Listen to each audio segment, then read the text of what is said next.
Max Verstappen beat Charles Leclerc to pole position for Sunday's Austrian Grand Prix after a chaotic qualifying dominated by drivers' struggles to stay within track limit. The Dutchman, who leads the World Championship by 69 points, seeking his third successive title, delivered a 1:04.391 to hold pole going into the final seconds of the session. However, a fourth successive Red Bull pole was seemingly in doubt as Leclerc stormed around the Spielberg circuit behind him before ultimately coming up just 0.048 seconds short. Verstappen face-to-face qualifying investigation for allegedly impeding Haas Kevin Magnussen Q1, but the Dutchman was clear of any wrongdoing and will start from pole position on Sunday. But in a much improved display for Ferrari, Carlos Sainz finished behind teammate Charles Leclerc, with the Italian squad showing signs of overcoming early season struggles, with sprint qualifying a shortened race to follow on Saturday as the Red Bull Ring hosts the second sprint of the weekend of the season.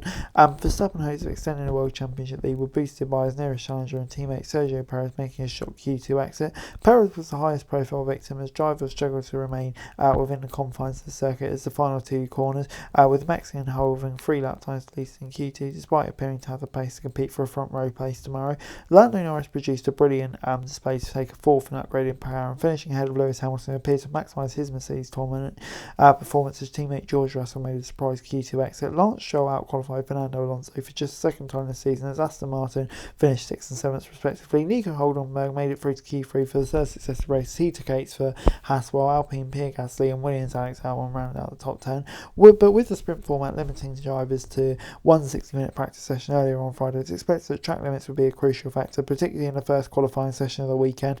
No sooner had the cars begun setting final laps in Q1 before deletions came through as the stewards found guilty drivers of going all four wheels off the track beyond the white lines on the inside of the curves, most commonly at the final two corners, turn 9 and 10. Verstappen and Hamilton were among those to lose their first final laps, but recovered to advance with no front runners failing at the first hurdle. After much speculation earlier on Friday about his time at AlphaTauri running out, Nick De Vries was last, with teammate Yuki Tsunoda also exiting along with Guan Yu Zhou, Logan Sargent and Kevin Magnussen. However, the big names would not escape Q2, with Perez continuing his dismal run of form, missing out on Q3 for the fourth successive race, at which point his teammate Max Verstappen had taken pole. Perez had 3 opportunities to set a lap that would have got him into Q3, and despite having plenty of pace in hand, exceeded track limits in the final 2 corners on the occasion, leaving him to start from 15th.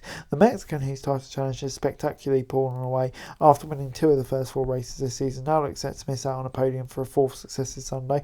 After facing the prospect of fighting through the field from Russell, who will start 11th on Sunday, is a simple lack of pace saw the Brit fail to advance from Q2.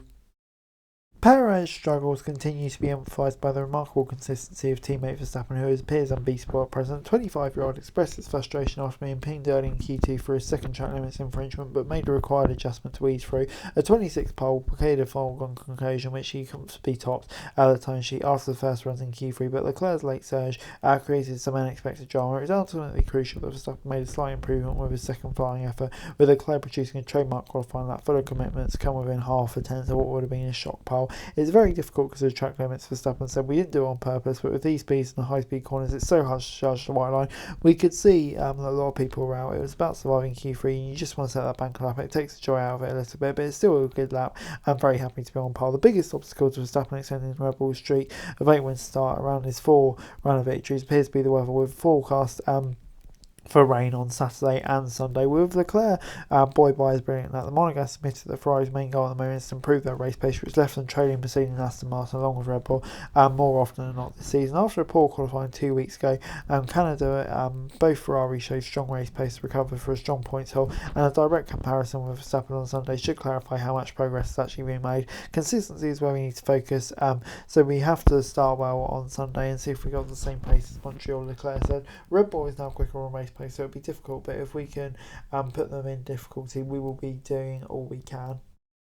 And before I go, let me run you through the grid for the Austrian Grand Prix. Max Verstappen on pole. Yeah, what can you say about him? It's just inevitable. I think Ferrari were really close to him today, so had to put out a really good lap to get on pole. And for Ferrari, you know their qualifying pace is strong, at least stronger than their race pace, and they do seem to have good pace on sprint weekends. I don't know if that's just a coincidence or not, but very positive signs. But yeah, they need to prove it in the race too.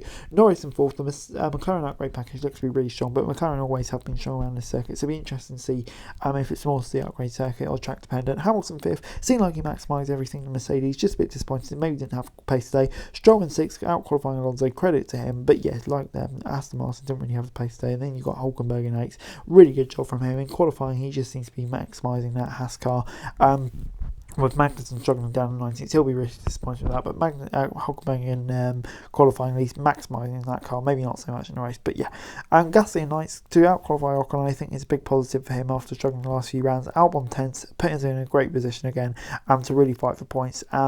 Yeah, hugely impressive for him. Russell in 11th, really disappointing. I mean, he should be ahead of the likes of Albon and Hulkenberg, really, isn't he? He's just not being on a great run. Russell seems to be struggling a bit, and just needs to get back to his best that we saw so much last season. Ocon in 12th, probably disappointed not to get around Gasly, but yeah, kind of bit unfortunate, but still good an opportunity to score points. Then you got Piastri in 13th, didn't have the upgrades that Norris had, so a bit difficult to read, but yeah, still seemed quite a way off. And then you got Bottas 14th, Joe 17th, just Alfa Romeo didn't have great pace today, which will be frustrating for them. Perez 15th, yeah, I just don't know what you can say. How Hulkenberg's been in Q3 more times than he has this season is just embarrassing. Recent form is embarrassing, and it's just so poor from him. And then you got Tsunoda 16th, just didn't really have the pace today, like Sargent. In the Williams, and De Vries is the two I was going to mention, just miles off their teammate, and De Vries is really not good for him, with rumours that he could be replaced in the summer break, and yeah, he needs to find some form and he needs to find it soon. But anyway guys, that's that video. Thanks so much for watching. Like, share, comment, thoughts, comments over daily F1 news and subscribe if it sounds going to be really appreciated. Thanks so much for watching. Peace.